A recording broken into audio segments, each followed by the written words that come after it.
Hello guys, और कैसे हैं आप लोग। मार्वल यूनिवर्स बहुत बड़ा यूनिवर्स है जिसके अंदर बहुत सारे कॉस्मिक एंटिटीज और बीइंग्स एक्सिस्ट करते हैं, पर इन सब सभी ऊपर एक गॉड है जिनका नाम है one above all. One above all ने ही पूरे मार्वल यूनिवर्स को क्रिएट किया है। और आज हम वन अबव ऑल का कंपैरिजन करने वाले हैं वन बिलो ऑल से। ये कॉस्मिक एंटिटी बिल्कुल वन अबव ऑल के अपोजिट है। तो आज की ये वीडियो बहुत ज्यादा अमेजिंग होने वाली है। तो शुरू करने से पहले अगर आप लोगों ने हमारे चैनल को अभी तक सब्सक्राइब नहीं किया है तो चैनल को सब्सक्राइब कर लो। चलिए तो शुरू करते हैं। तो शुरुआत वन बिलो ऑल से करते हैं। वन बिलो ऑल एक ऐसी कॉस्मिक एंटिटी है जो रहता है बॉटम ऑफ हेल में। और ये हेल किसी यूनिवर्स या गैलेक्सी के अंडर में नहीं आता, बल्कि ये हेल पूरे मल्टीवर्स के अंडर में आता है। और वन बिलो ऑल हमारे यूनिवर्स में नहीं आ सकता, क्योंकि वन बिलो ऑल हमारे मल्टीवर्स के बीच में एक ही रास्ता है, वो है डोर ऑफ हेल। और जितने भी यूनिवर्स के हेल्स हैं उन सब का power source one below all से है। मार्वल में अलग अलग तरह के हेल हैं जिनके रूलर भी अलग अलग हैं, जैसे कि मेफिस्टो, लूसीफर और हेला। और सभी अपनी पावर्स बॉटम ऑफ हेल से लेते हैं, जिसका रूलर वन बिलो ऑल है। और एक बार गामा रेडिएशन विस्फोट की वजह से डोर ऑफ हेल में एक छोटा सा दरवाजा खुल गया था, पर वन बिलो ऑल उस दरवाजे से बाहर नहीं आ सकता था। और इसलिए वन बिलो ऑल को उस दरवाजे से बाहर निकलने के लिए एक पावरफुल बॉडी की जरूरत थी। और इसलिए वन बिलो ऑल हल्क की बॉडी को अपने कंट्रोल में कर लेता है। इसके बाद हल्क कितना ज्यादा पावरफुल हो गया था कि उसने पूरा यूनिवर्स डिस्ट्रॉय कर दिया था। यहाँ तक कि हल्क ने बहुत सारे कॉस्मिक एंटिटीज तक को मार डाला था।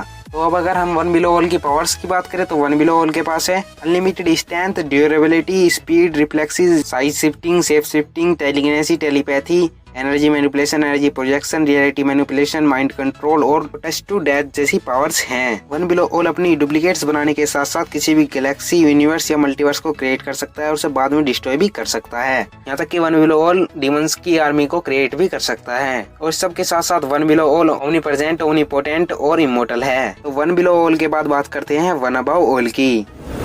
तो वन अबव ऑल का फर्स्ट अपीयरेंस हुआ था डॉक्टर स्ट्रेंज इशू 13 में, जहाँ पर डॉक्टर स्ट्रेंज इटर्निटी से पूछते हैं क्या तुम गॉड हो। इस पर इटर्निटी डॉक्टर स्ट्रेंज को बताता है कि वो गॉड नहीं है और उसकी जैसे और भी इटर्निटी अलग अलग मल्टीवर्स में एक्सिस्ट करते हैं और हम सबका एक ही गॉड है जो पूरी रियलिटी पर राज करता है। पर इस कॉमिक्स में हमें वन अबव ऑल के बारे में ज्यादा पता नहीं चलता। और इस कॉमिक्स स्टोरी के बाद हमारे सामने आती है इन्फिनिटी गॉन्टलेट कॉमिक्स, जहाँ एडम वॉरलॉक सारी कॉस्मिक एंटिटीज को बताता है कि हम सबके ऊपर भी एक गॉड है और वो हमसे ज्यादा पावरफुल है और वही हम सब पर राज भी करता है, जिसका नाम है वन अबव ऑल। और सब के बाद सभी कॉस्मिक एंटिटीज को पता चल गया कि हमारा एक गॉड है जिसका नाम वन अबव ऑल है। तो अब अगर हम वन अबव ऑल की पावर्स की बात करें तो वन अबव ऑल के पास है unlimited strength, durability, speed, energy manipulation, energy projection, reality manipulation, dimension, dimension time table, telepathy, telekinesis जैसी पावर्स हैं। One above all omnipresent, omnipotent और इमोर्टल है। वन अबव ऑल किसी भी रियलिटी, गैलेक्सी, यूनिवर्स या मल्टीवर्स को क्रिएट कर सकता है, उसे बाद में डिस्ट्रॉय भी कर सकता है। तो अगर हम अब देखें कि इन दोनों में कौन ज्यादा पावरफुल है, तो वैसे तो दोनों की पावर्स लगभग सेम हैं, पर हम वन अबव ऑल के बारे में ज्यादा अच्छी तरीके से जानते हैं, जबकि वन बिलो ऑल के बारे में हम उतनी अच्छी तरीके से नहीं जानते। और इस बैटल का विनर मैं क्लियरली वन अबव ऑल को बता सकता हूँ, क्योंकि हम सभी को पता है वन बिलो ऑल एक हेल में कैद है